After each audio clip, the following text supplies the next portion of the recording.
80회는 루시아와 민경채의 사장직을 건 라이브 커머스 경합이 충격적인 결과를 낳으며 시청자들을 경악하게 만들었습니다. 루시아의 승리를 점쳤던 지난 회차의 예측을 완전히 뒤엎고 김선재의 비열한 함정이 결국 성공을 거두며 민경채에게 일시적인 승리가 돌아가는 비극적인 전개를 보여주었죠. 이 에피소드는 욕망 앞에 인간의 윤리가 얼마나 쉽게 무너질 수 있는지, 그리고 그 절정의 순간에 터져나온 새로운 진실의 실마리를 통해 다음 회차의 반전을 예고했습니다. 라이브 커머스 경합 당일 민강 유통 내부에는 팽팽한 긴장감이 감돌았습니다. 이 무대는 단순한 판매 경쟁을 넘어 민두식 회장이 설계한 거대한 시험대였으니까요. 하지만 김선재는 그 시험대 자체를 무너뜨리기로 작정했답니다.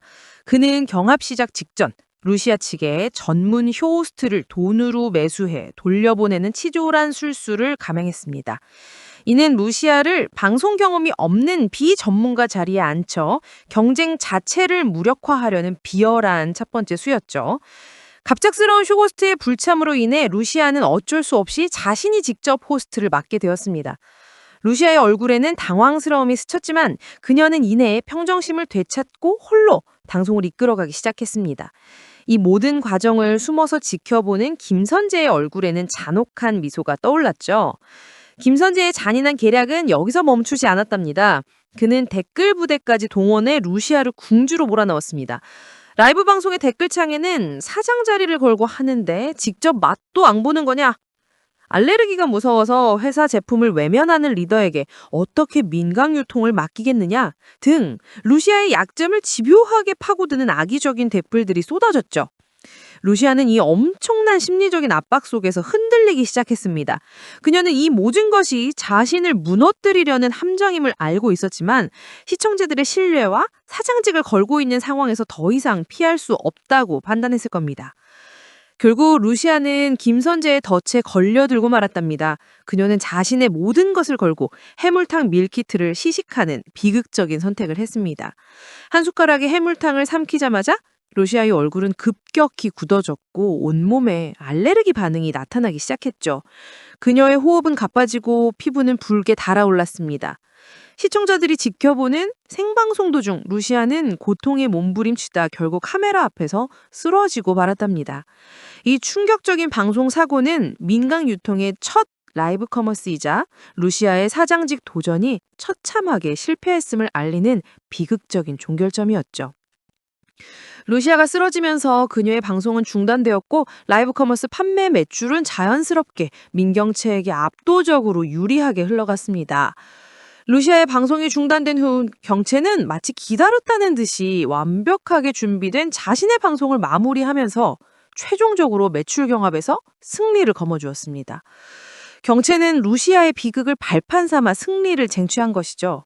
그녀의 얼굴에는 승리자의 오만함과 안도감이 교차했지만 그 이면에는 죄책감 대신 오직 야망만이 자리 잡고 있는 듯 했습니다. 경합의 승자가 된 민경채는 곧바로 민두식 회장을 찾아갔습니다. 그녀는 아버지의 뜻대로 정정당당하게 경쟁했고 제가 압도적인 실적으로 루시아를 이겼습니다. 라고 당당하게 사장직을 요구했죠. 경채는 자신이 승리하기 위해 동원한 비열한 술수에는 눈을 감은 채 결과만을 가지고 아버지에게 최후의 요구를 한 것입니다. 루시아가 알레르기로 쓰러졌음에도 불구하고 경채는 그 상황을 오직 자신의 승리로만 해석했답니다. 민두식 회장 앞에 선 경채는 마치 자신이 모든 것을 갖추고 왕자에 오를 자격이 있는 것처럼 행동했습니다. 루시아의 편에 섰던 민두식 회장으로서도 눈앞의 매출 실적을 무시할 수는 없는 상황이었어요. 그는 경채의 요구 앞에서 아무 말도 하지 못하고 침묵을 지켰답니다. 이 침묵은 경채에게는 승리의 확인이었겠지만 민두식에게는 비참한 패배와 배신감의 또 다른 증거였을 겁니다. 루시아를 향한 경채의 승리는 잠시 동안 그녀의 야망을 충족시켜 주었지만 이 비열한 승리가 결국 그녀의 발목을 잡을 것이라는 불길한 예감을 떨칠 수 없었죠. 루시아의 패배와 경채의 승리가 굳어지는 절망적인 상황 속에서 단 한 명의 인물만이 침착하게 이 모든 것을 의심하고 있었습니다. 바로 태경이었죠. 그는 루시아의 알레르기 증상이 너무나 급작스럽고 경합 과정이 너무나 완벽하게 경채에게 유리하게 돌아갔다는 점에서 무언가 이상하다고 느꼈답니다. 태경은 선재가 꾸민 음모가 분명히 있을 것이라 직감하고 곧바로 뒤를 좇기 시작했습니다. 그의 끈질긴 추적 끝에 태경은 김선재가 쇼호스트를 매수한 정황과 댓글 부대를 동원한 증거 등 음모의 결정적인 증거를 잡아내는 데 성공했습니다. 태경의 이 발견은 루시아의 비극적인 패배가 단순한 사고가 아니었음에 입증하는 한 줄기 빛이었어요.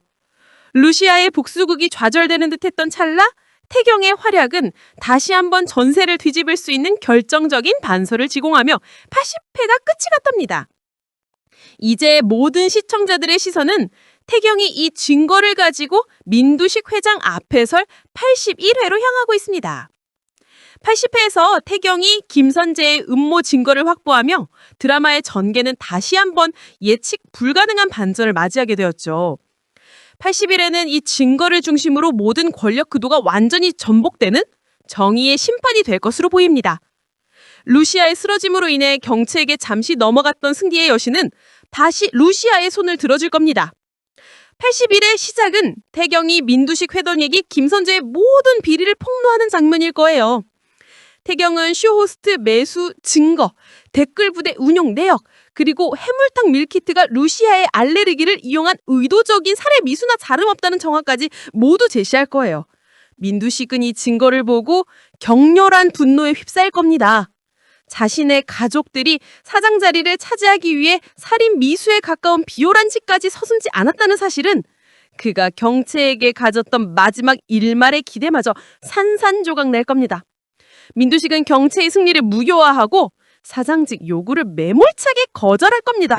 김선재는 태경의 증거로 인해 가장 먼저 몰락할 인물이 될 겁니다. 쇼호스트 매수와 댓글 조작은 명백한 업무방해 및 부정 경쟁 행위이며 루시아를 쓰러지게 한 행위는 심각한 폭행 혹은 살인 미수로도 해석될 여지가 있어요. 민도식 회장은 김선재를 법적인 처벌을 받도록 조치하거나 최소한 민간유통 내부에서 영구 제명할 겁니다. 민경채에게는 더욱 혹독한 대가가 기다리고 있습니다.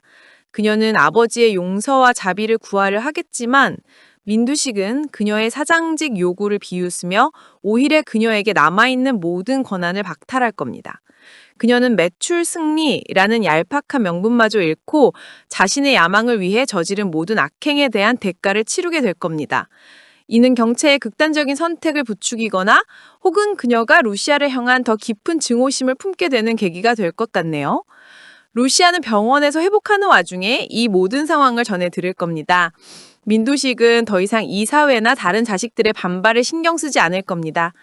경채와 선재의 극악무도한 행위는 루시아가 민간유통의 CEO로서 얼마나 윤리적이고 적합한 인물인지를 역설적으로 증명해 주었죠. 민두식은 루시아를 찾아가 그녀의 희생과 충심에 감사하며 정식으로 사장직을 제안할 겁니다. 이 사회 역시 경채의 비리가 만천하에 드러난 상황에서 루시아 임명에 이의를 제기할 수 없을 겁니다. 81회 말미에는 루시아가 건강을 되찾고 민간 유통의 공식적인 사장으로 취임하는 장면이 연출될 것으로 보입니다. 이는 루시아의 복수국이 한 단계를 넘어 권력을 쥔 상태에서 최종 목표를 향해 나아가는 새로운 서막을 열게 될 겁니다. 루시아의 쓰러짐은 잠시 동안의 좌절이었지만 태경의 활약으로 인해 경채와 선재의 파멸이라는 더 큰 반전을 이끌어냈습니다. 81회는 이처럼 통쾌한 정의 구현과 함께 루시아가 완전히 새로운 위치에 서게 되는 드라마의 중요한 분수령이 될 것으로 예측됩니다.